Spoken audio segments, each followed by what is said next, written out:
Lucky channel వీక్షకులందరికీ నా హృదయపూర్వక శుభాభివందనములండి.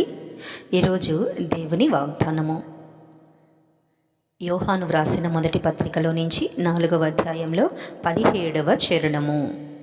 తీర్పు దినమందు మనకు ధైర్యము కలుగునట్లు దీని వలన ప్రేమ మనలో పరిపూర్ణము చేయబడి ఉన్నది.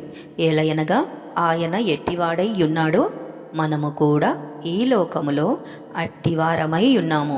ఆమేన్.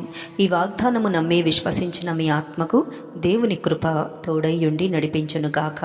ఆమేన్, ఆమేన్, ఆమేన్. మరొక వీడియోతో మీ ముందుకు వచ్చేంత వరకు దేవుని మహాకృప నాకు మీకు తోడైయుండి నడిపించునుగాక. ఆమేన్.